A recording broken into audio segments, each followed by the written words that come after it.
present that information to Rotary clubs, the State Chamber of Commerce, to the members of the legislature, to women's organizations, and occasionally to people in professional groups such as this. Because you in your own communities will be asked this question, I feel, rather repeatedly, if not personally, at least professionally. And this is a statement I think we need to keep in mind, or a kind of statement. We now spend approximately $9.5 billion a year on education in this country. That is for elementary, secondary, and collegiate, both public and private. Now, when a school teacher talks about $9.5 billion, that sounds like a lot of money. But interestingly enough, this is only $6 billion more than we spent on education in this country in the late 20s.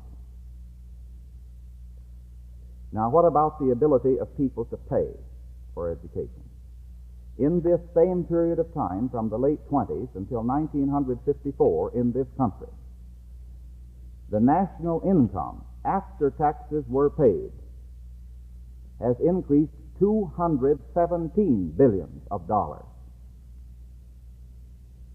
And out of that $217 billion increase in the national income, after taxes have been paid, we have been able to, shall I say, pry loose or convince people that they should spend only $6 additional billions for education. There's still a margin of $211 billion. If we can find ways to convince people that the education of boys and girls and young men and young women is an important function of the kind of society in which we live. Well, as I said, we're glad you're here. I bragged a little, and I tried to express one idea. I'm sure that the rest of the afternoon is going to be very profitable for you. Thank you for listening.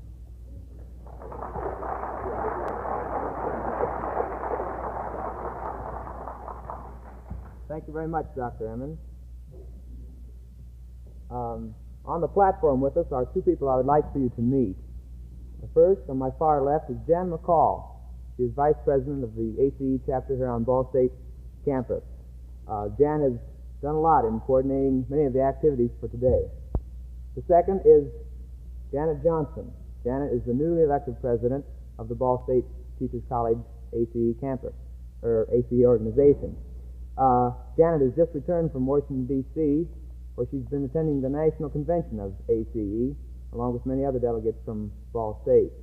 I'm sure that you'll all want to get to know Janet, and she'll be serving in my capacity here next year on Elementary Education Day. Next thing, immediately following this convocation, is a tea being served in the Arts Building, which is the first building west of the Assembly Hall here. It's going to be served in the West Lounge, which is on the second floor of the Arts Building, and we of ACE extend to you a cordial invitation to come over and talk with us and share a fellowship with us over a cup of tea. At this time, I'd like to express my thanks to all those who have worked so hard to make this day come about. To Dr. Howd and the birth faculty, to Dr. Johnson, head of the Education Department, and the members of his department, to each and every faculty member, to the Birth Mothers Club, to the Birth FTA, and to the many college elementary students, I wish to give my thanks for your giving so generously of your time. I'm sure we've all profited greatly by what we've seen and how the day is going so far, and I hope that you'll all talk to or write to us here at Ball State and give us your views as to how we could better or what you thought of Elementary Education Day, so that next year we can have an even better Elementary Education Day here at Ball State. Before introducing our guest speaker for this afternoon, I would like to share some things with you. Dr. Racy, a native of Michigan, received her Bachelor of Science, Master of Arts, and Doctor of Philosophy degrees at the University of Michigan. Our speaker has had experiences as a teacher in high school for 5 years and 35 years as an instructor of educational psychology in teacher training. Dr. Racy spent 4 years as director of the Parental Advisory Department in the Detroit Public Schools. During 1954 and 55, Dr. Acey had the honor of being a Fulbright professor in India. Dr. Acey is founder and director of Ray Swift Gables, an exceptional home for exceptional children. She has written such well-known books as Toward Maturity, Yet Speaking, This is Teaching, It Takes Time, Education and the Nature of Man, and her latest, which just came out in March, What We Learn from Children, which is a report of the findings in a 10-year study with exceptional children at Ray Swift. Many of these books you possibly saw at the book sale, which is at Burris School this morning. With such a colorful and experienced background, it is indeed a pleasure for me to introduce to you Dr. Marie Acey. Dr. Acey.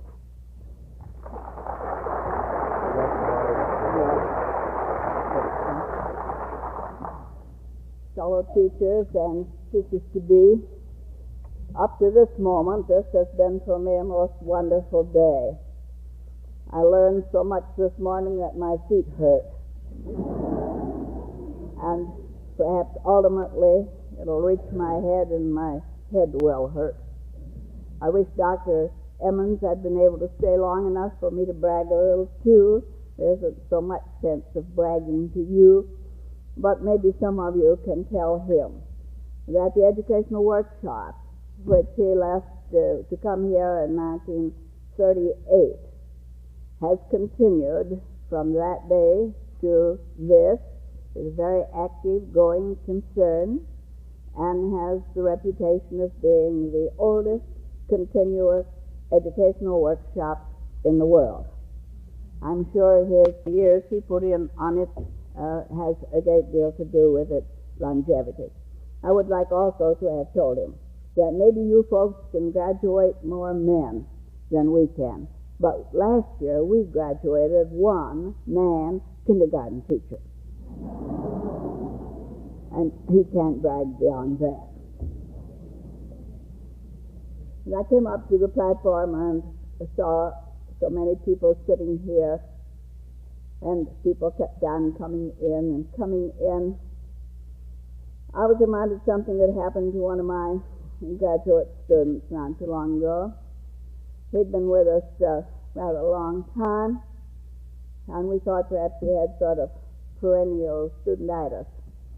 But we had an idea that perhaps he would be going on soon. And all of a sudden he came up missing. He wasn't in the class anymore. And I inquired about his whereabouts. And I found that he had probably been troubled about the idea of a 5-day week.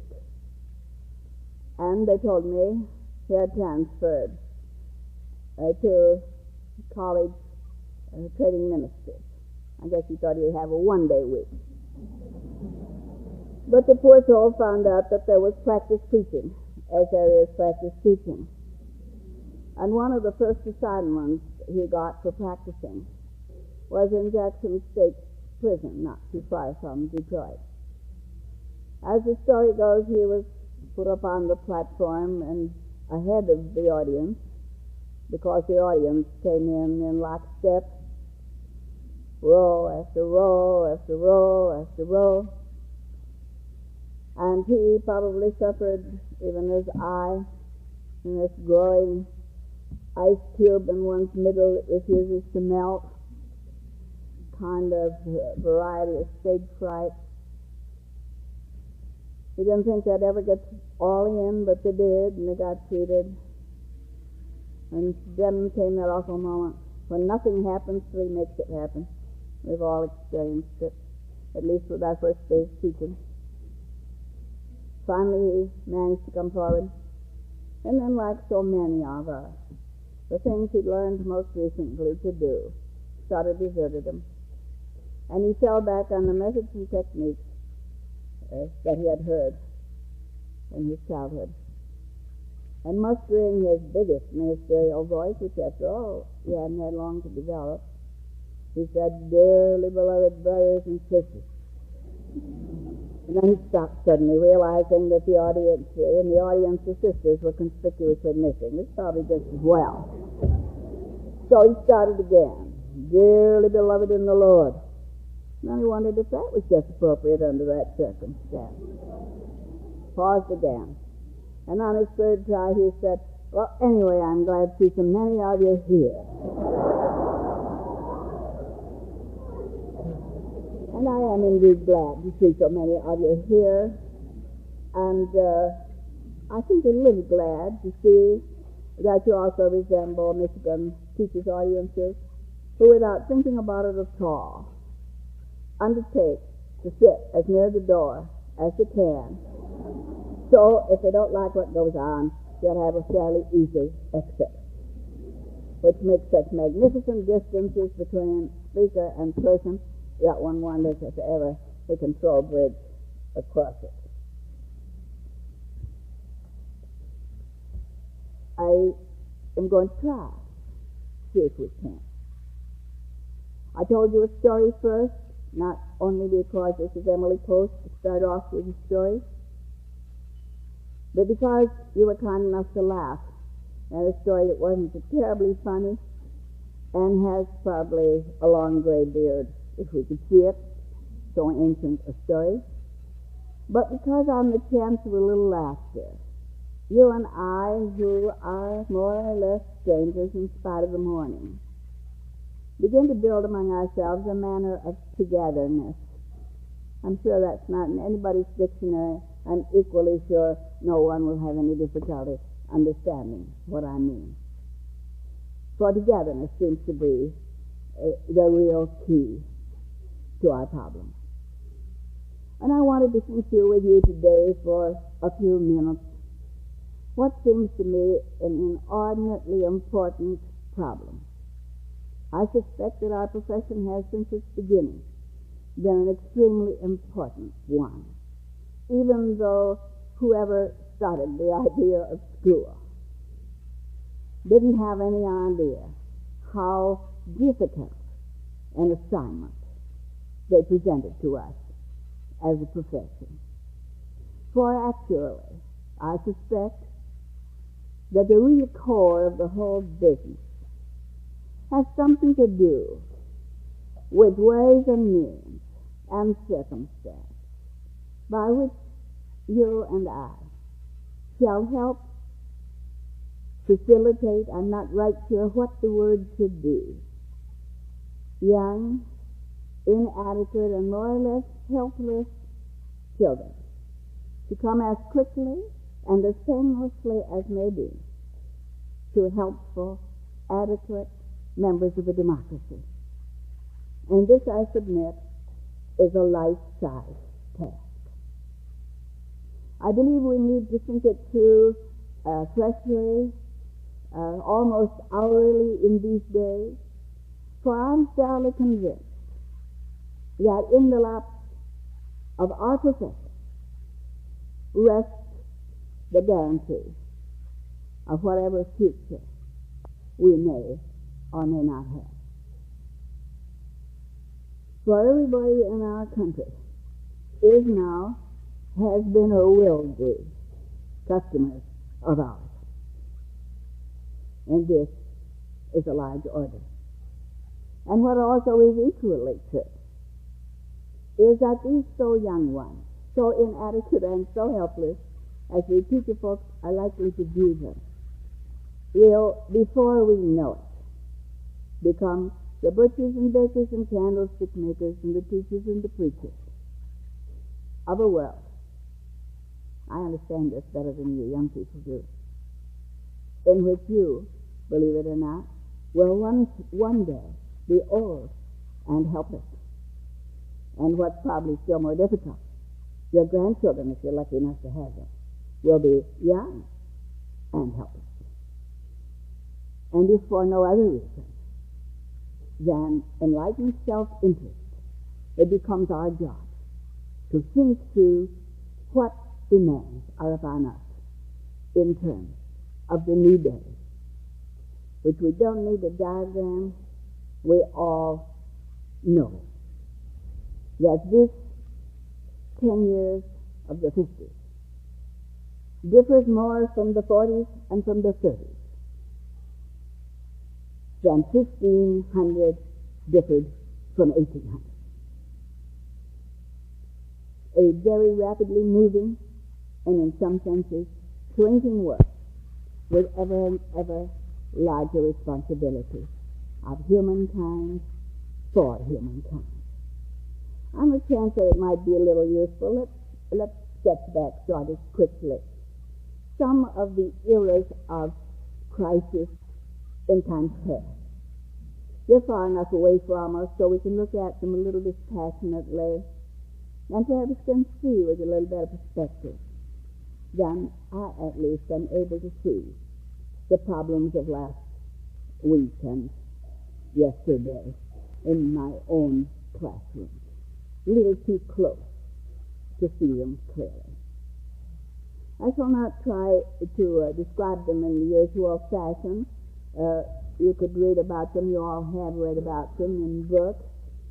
Well, people don't read very much anymore. You wouldn't think that was true, or in a certain sense, if you heard all the noise that some people make about children reading and not reading. But look at the magazines that are all pictures.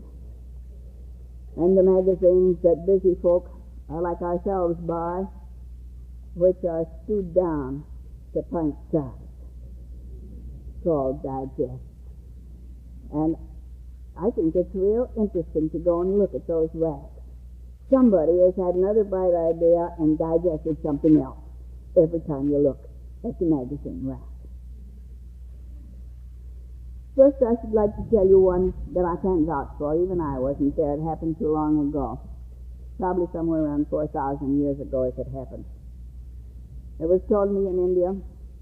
I think perhaps it was a true story one time. There was a young man, 14, that's quite mature young gentleman in India even now. He wished to learn. Nobody thought about children learning, and certainly nobody thought about women learning.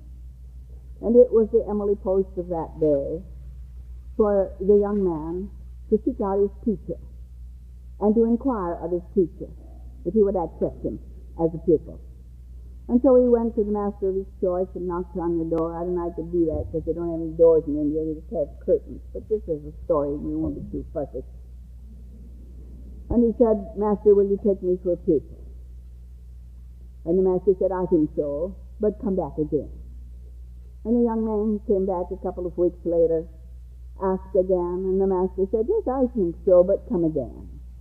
And I suppose because it's a story, when he came the third time with the same request, the master said, "Yes, follow me." And again, after the Emily Post that is still holding in India, the master stepped out ahead, the pupil fell in behind him. On no account would he be a shoulder-to-shoulder walker, as we are when we walk with our students and talk. It just hasn't been thought of. But also the pupil is obligated to go where his master leads. And the master walked ahead to the edge of the river and right on into the river until the 14-year-old was in the water up to his chin. The master turned suddenly, took him by the shoulders, ducked him under, and held him. And presently he brought him up, coughing, spluttering. And he said, "Young man, what was the last thought you had before I let you up?" And he said, "Master, I thought if you didn't let me up pretty soon, I would never get another breath." And the master nodded sagely and said, "I thought so. And when you wish to learn as badly as you wanted that breath, come back, and I will be happy to teach you." This met a need of this day. Not very many people wanted to learn. Quite a good many people had learned.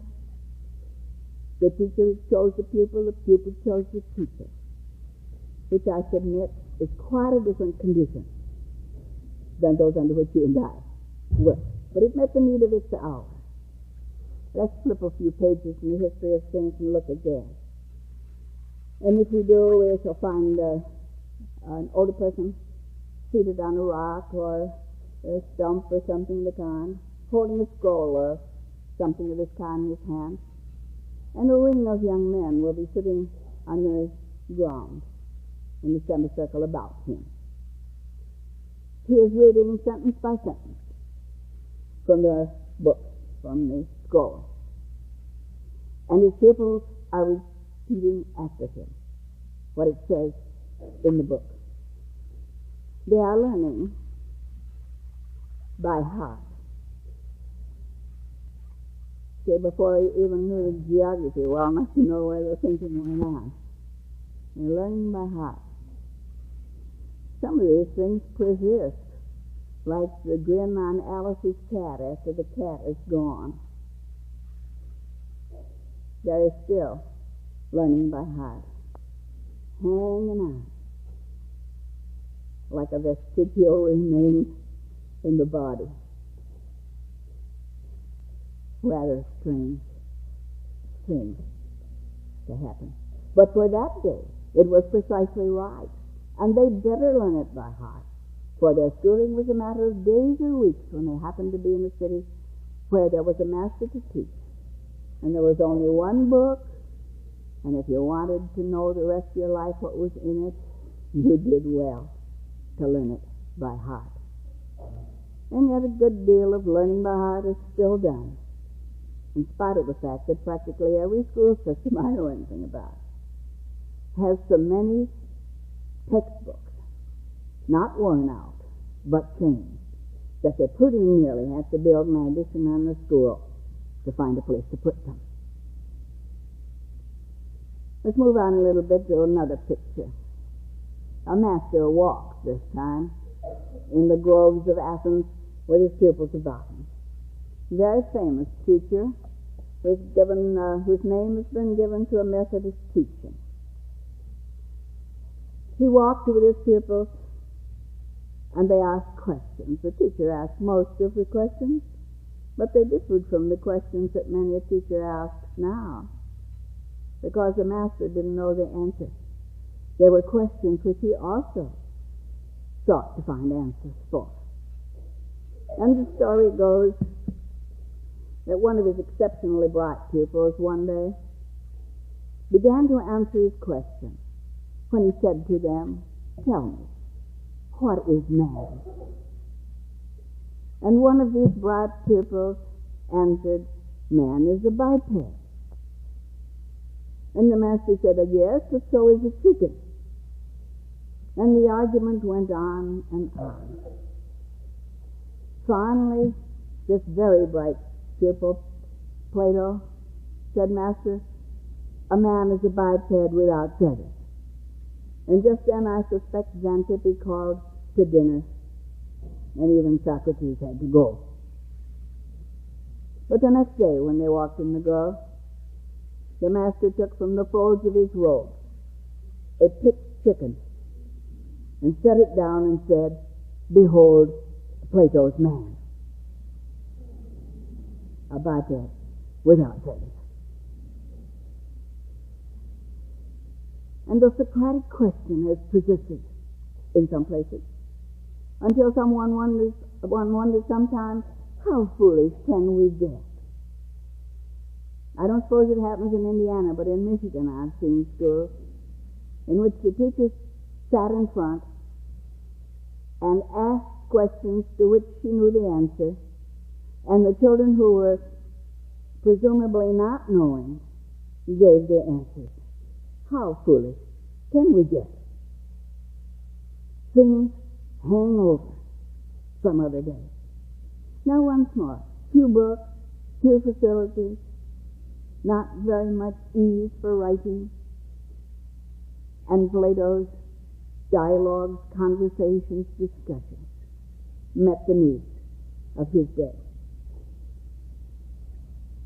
I think we can pretty well ask ourselves,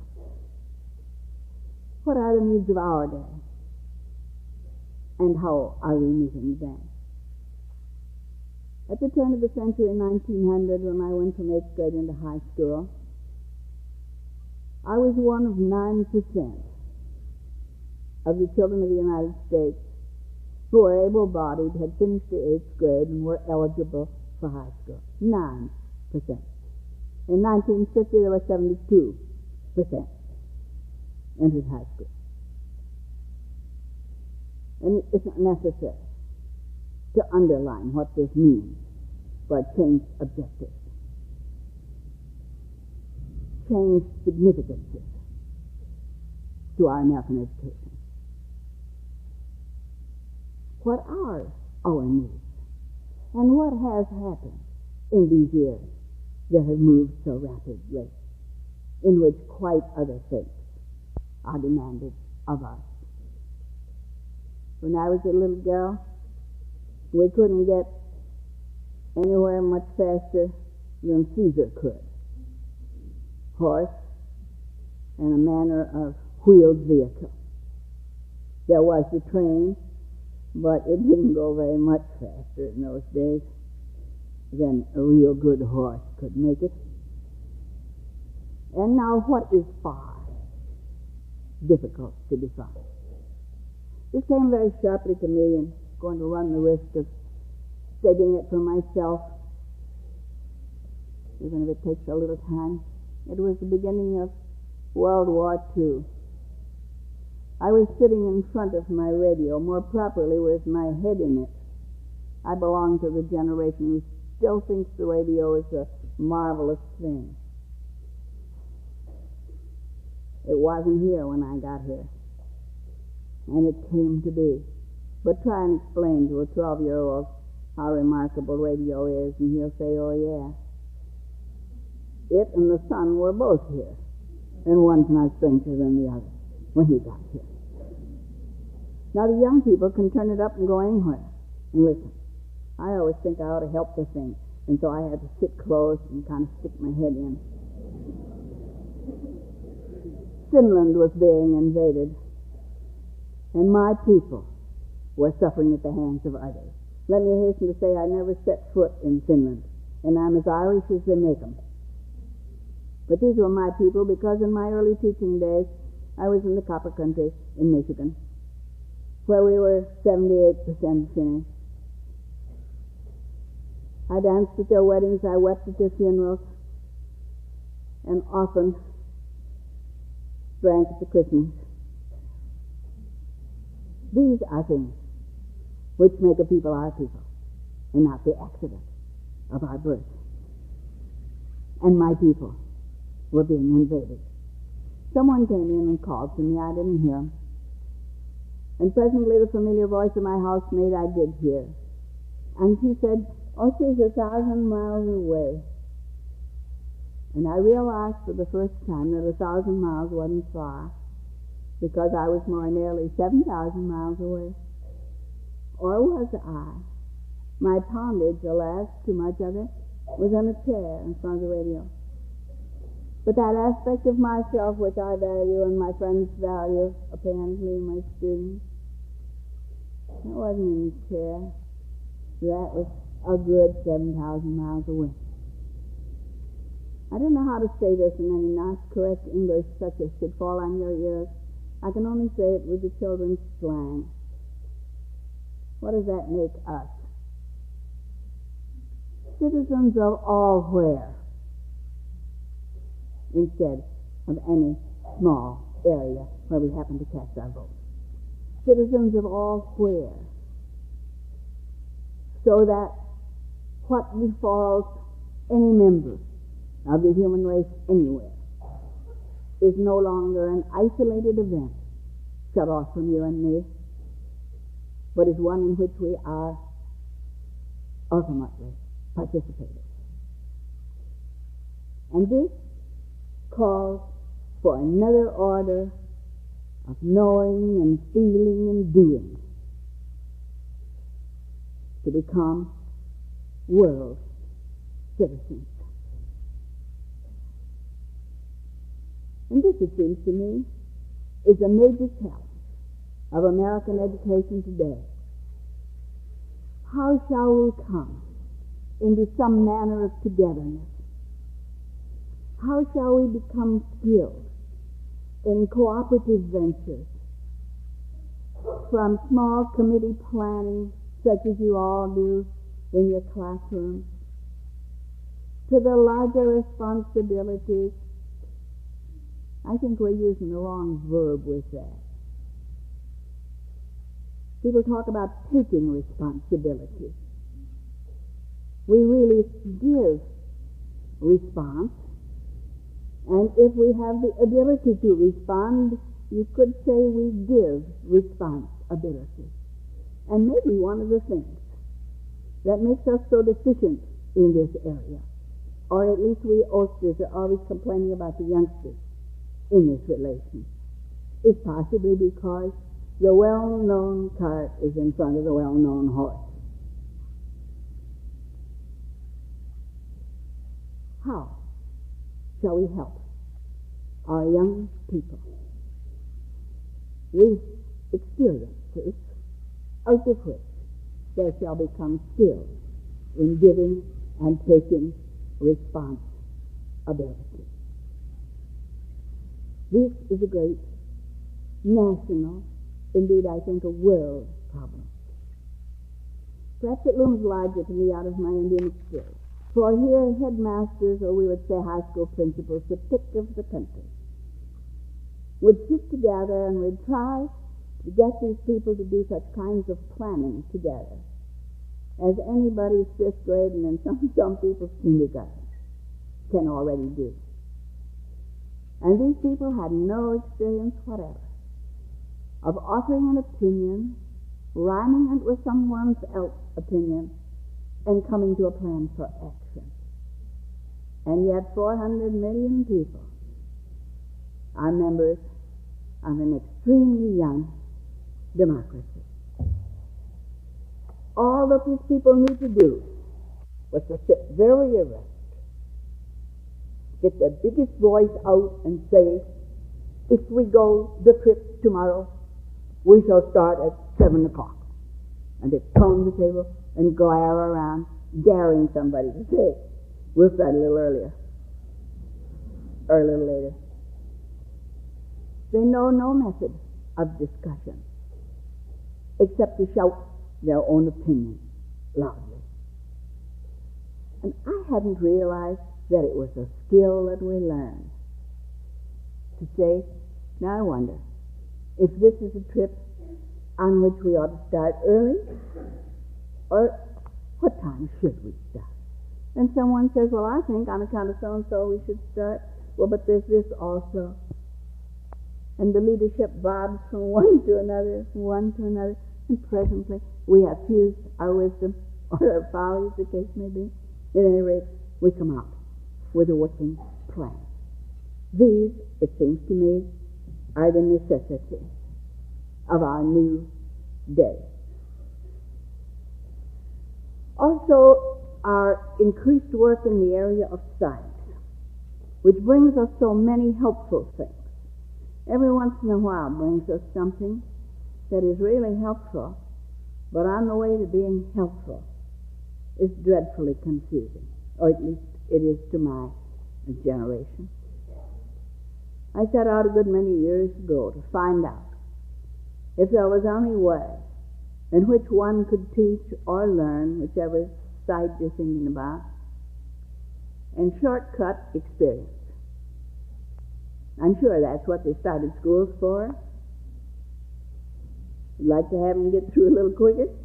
Papa'd like to have the boy know as much about hunting and fighting as he knows after a long life, only he'd like to have him learn it in a little while and not get hurt doing it. I think this is still a fair description of the general parental attitude. And sometimes we teach a folk aid and abet in this direction.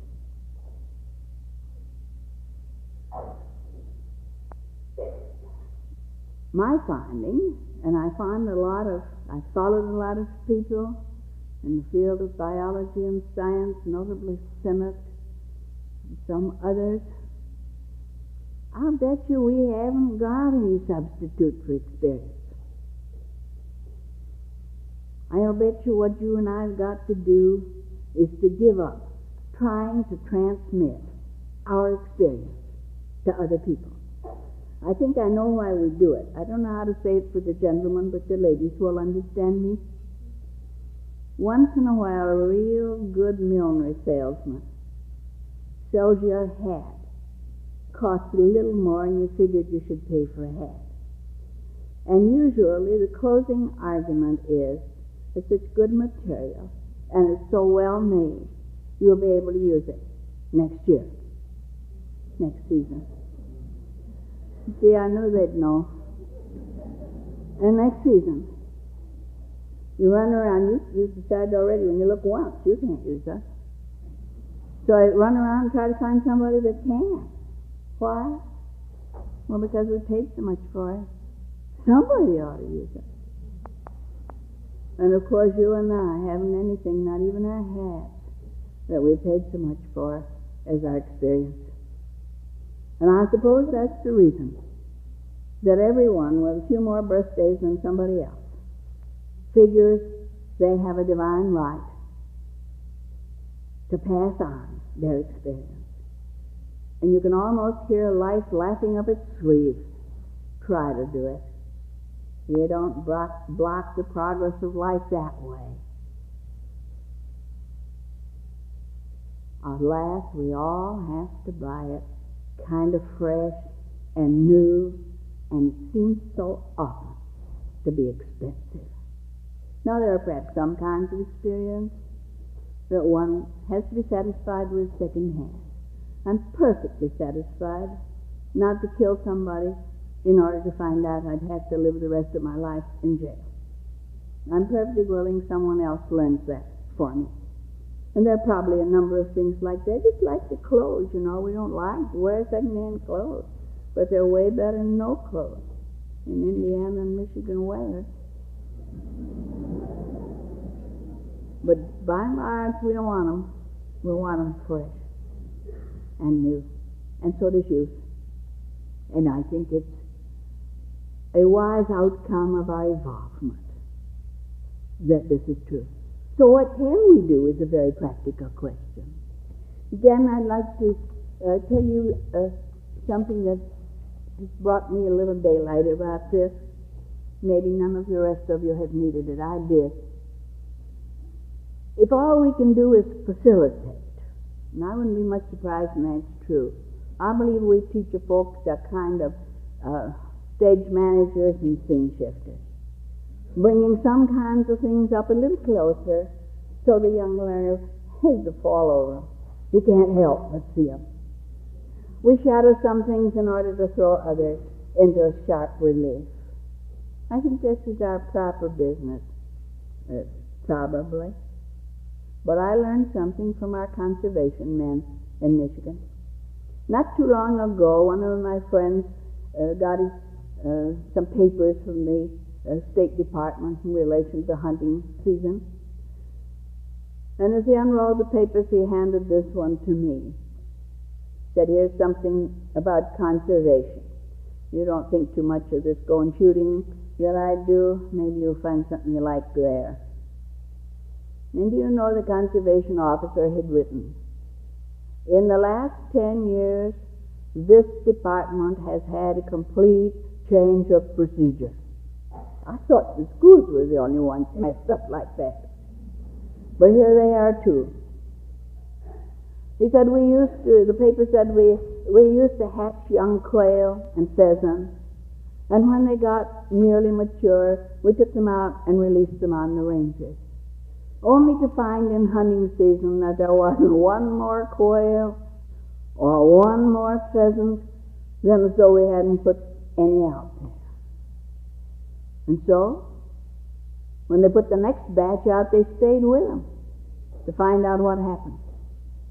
And they found out that there were just as many quail as could get in such thorn bushes as there was. The quail apparently has two enemies.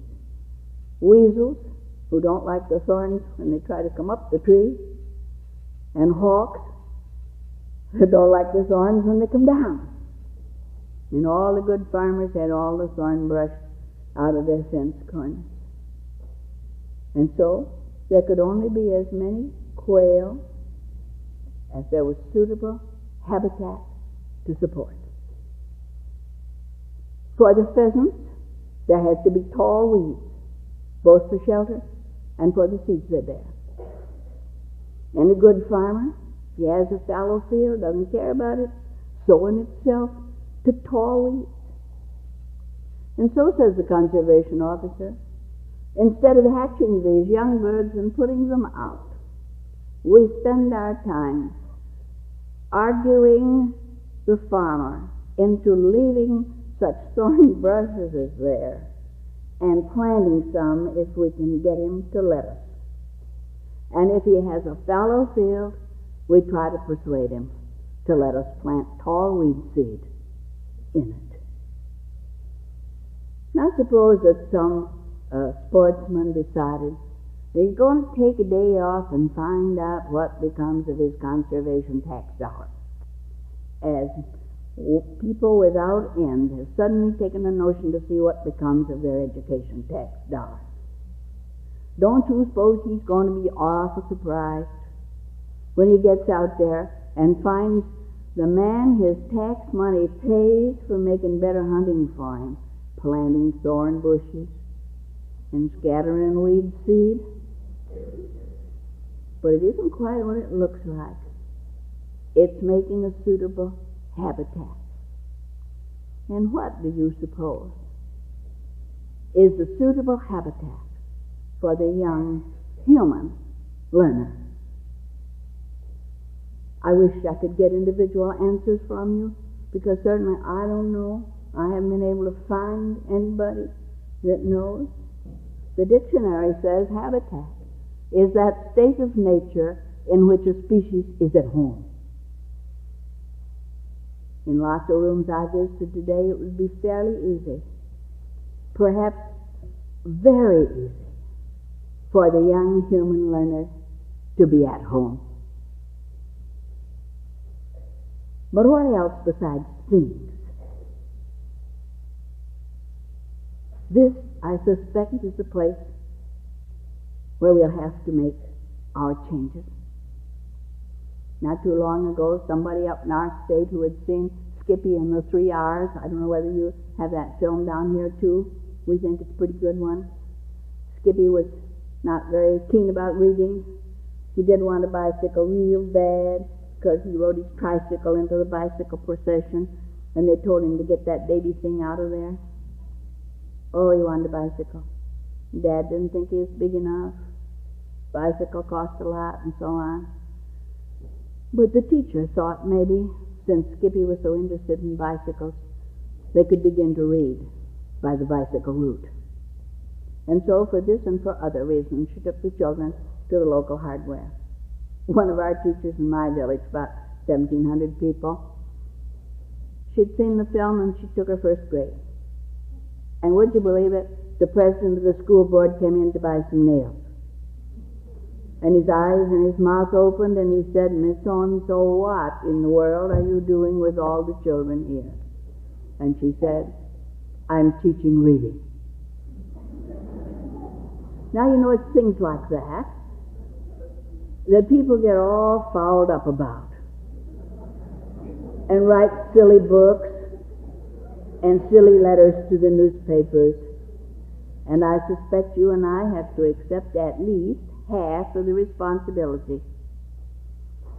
I remember once making a neat exit, I thought, from one of my practice teachers by saying, "The children didn't understand me." And she said, "Well, that only accounts for 50% of the responsibility. At least half of the responsibility is yours to make yourself understood." And I wouldn't be surprised as a profession, we've been a little slow about selling the public. Funny, too, because schools are there, they pay the bill, but almost all of them are afraid to come and say anything.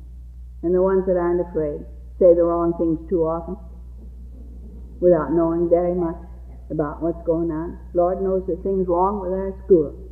I'm just hoping they don't find those out till we get them fixed. Keep on hollering about the unimportant ones. So you and I have got to put our heads to work again.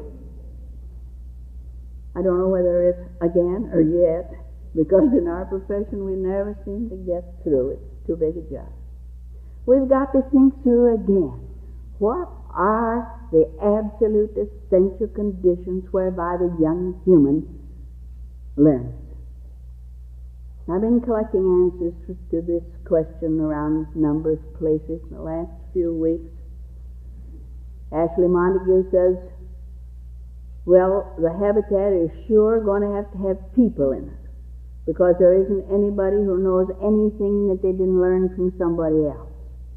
I kind of choked on that for a minute because I was thinking right away about books. And if you write books, you keep on hoping somebody will read them, at least buy them. And then he said, well, yes, but of course, a book is only a canned person. And you think that's the phrase the radio and the television using, isn't it? Live music. Or transcribed programs. Yeah, I guess that's one of the pieces of thinking we've got to do, and that's maybe a clue to one of the answers. And that's what I've seen done in so many places and saw evidence of in those wonderful rooms that I visited this morning. We are learning from each other.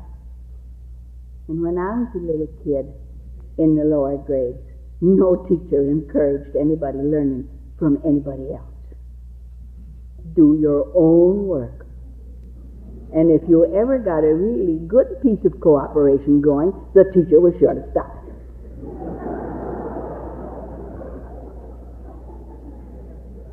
I was astounded at the second thing that Montague said. You can't properly be a human, he said. You're just a mammal. You can't properly be a human except to think. In the same way that the physical structure must breathe and eat and so on, the basic necessity for being human is to have something to think about.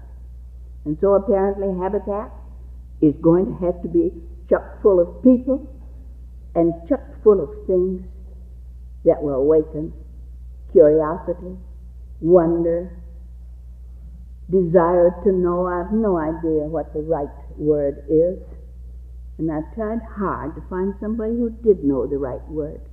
But it has something to do with that which lies in the not yet, the not quite come to pass future that draws us. And it seems to me that Sinnott, in his biology of the spirit, has done something very real for us when he makes a biologist's pronouncement that you cannot account, he says, for the tremendous quality of human evolvement in terms of needs driving from the rear.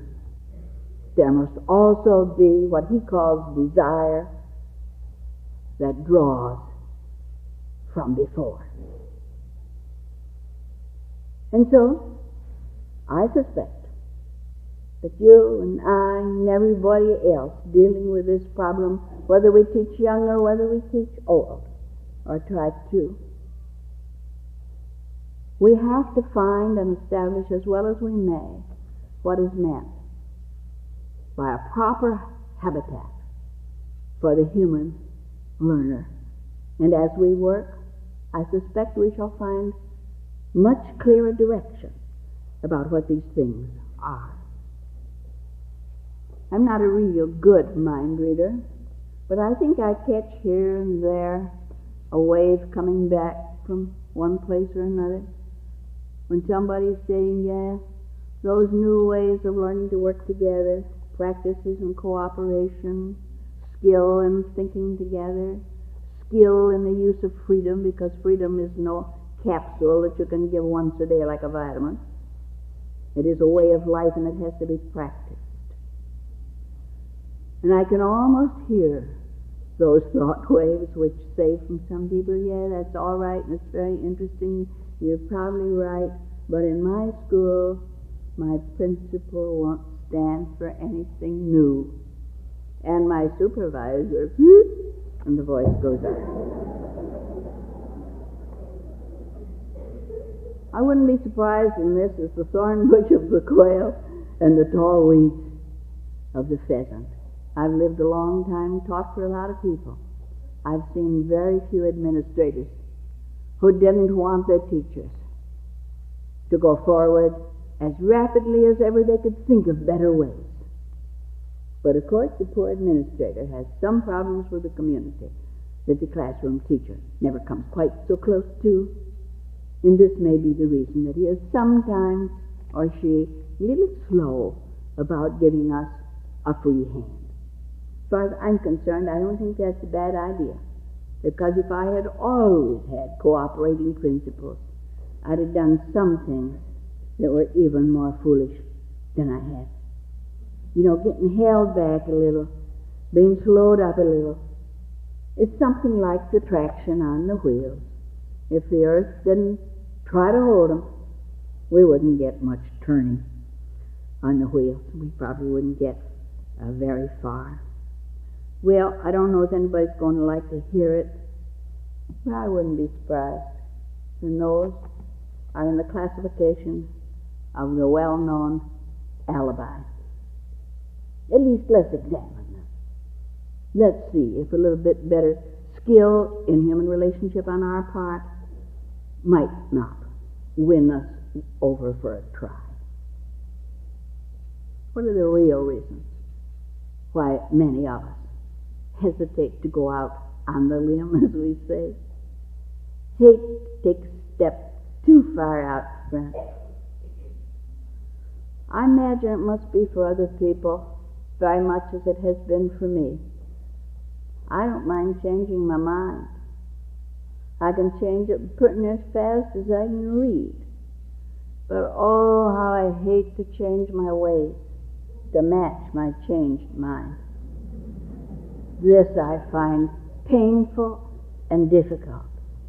And with anybody else, I can find 57 good reasons why I should exercise what I have inherited from my grandfather, rock and stay put, doing what I've been doing. This wants an order of courage, it seems to me, that we can summon, but it won't just come naturally. We probably will have to say in substance that somebody's got to take some unprofitable risks for the future, and maybe it's our turn to take part of them. I believe that the fate of tomorrow is in the hands of us who are dealing with the adults of tomorrow, those we left in our classrooms the last time that we were there. And this is a high order of calling. Not all can do it, and some who want to never quite learn. We have much to be proud of, and we have ahead of us two classifications of great difficulty. Again, I can't say them to you in any proper English. I have to tell them story fashion. There's a lot of old stuff we've got to get rid of in order to make any room for new stuff. And we can't just throw it out because it's old, because that doesn't make it bad. And we can't just welcome it because it's new, because that doesn't make it good. It wants careful thinking. Getting rid of the old is maybe requires as much courage as about anything you and I ever do. There was an American soldier in Australia who became very good friends with the Bushmen. And he did want to do something nice for the Bushmen, and to him, Christmas seemed the proper time. So I went to the bazaar and bought the Bushman a nice, shiny, new boomerang. And it took that Bushman the rest of his life to throw away the old one. This is one of our problems. And finally, he had to break it to pieces before I could throw it away. The other one is said to have taken place in our town. I don't keep such hours, so I don't know. But it was said between 2 and 3 of the morning, the policeman on the beat, Woodward and Ferry, saw a man walking a great wide circle in the empty pavement. And he called to him after a minute and said, "Did you lose something?" And without raising up, the man said, "Yeah, I lost a $20 bill." So the policeman fell in behind him, walked the circle a couple times. The pavement is bare as a table. And so he asked quite naturally, where'd you lose it? And again, without looking up, the man said, back in the alley behind the garage. And quite properly, I should think. The policeman became a bit profane and said, well, then what are you looking here for? And the man said, the light's better.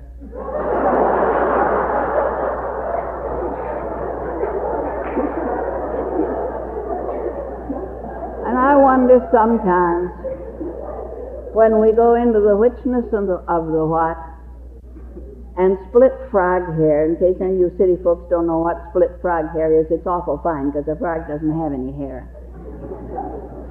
With our everlasting figurine, I suspect that that is something which we do right often. We count where the counting is good. And if we can count a lot, it must be important. And if the mathematics involved as to how important is pretty complicated and not everybody can do it, then this must indeed be the Word of God that's getting revealed. The light is better. And it doesn't lie there, I think. I think it lies in an area so remote, so new, and of such ill repute that only a few people will be brave enough to venture into it. It has to do with the things of the Spirit, the late evolvement in our personality. We've had bodies a long time. We've had organs of that body processing in such a fashion that the outcome we've called mind. And perhaps out of that even has emerged still further what we call personality. It's in this nebulous area that I suspect we will have to walk out as confidently as though we stepped upon the span of a well-built bridge. While at this juncture, it looks to me like those bridges on the Chinese plates. One end of the bridge is nicely piered on solid ground, and the other one's in the cloud. And you don't know for sure if there's a pier that you just don't see. Or did the artist feel satisfied just to leave the bridge hanging on a cloud? I think perhaps the prophet has said more about this than anybody else, more convincingly. The prophet was up in the mountains, and looking down on the harbor, he saw a ship, and he knew somehow it was his ship, and that he would be going on it home. And he realized that this was the first time he had known that this wasn't home. And so he came down from the mountain and started to walk through the city, and he met the priestess who had served the community with him, and she seemed to know. And she said, Master, come to the marketplace and say one more bit of wisdom to us before you go. And there came a plowman, and he said, speak to us of work. And there came a lawyer, and he said, speak to us of crime and punishment. And at length there came a woman with a babe against her breast, and she said, speak to us of children. And he said, your children are not your children. They are the sons and daughters of life's longing for itself. They come through you, but not of you. You may house their bodies, but you cannot house their souls. For their souls dwell in the house of tomorrow, which you may not visit, not even in your dreams. You may seek to be like them, but seek not to make them like you, for time turns not backward, neither tarries with yesterday. You are the bows from which the archer sends forth his arrows, and he bends you with his might, that his arrows may go swift and far. Let your bending in the archer's hands be for gladness, for even as he loves the arrow that flies, so also he loves the bow that is stable.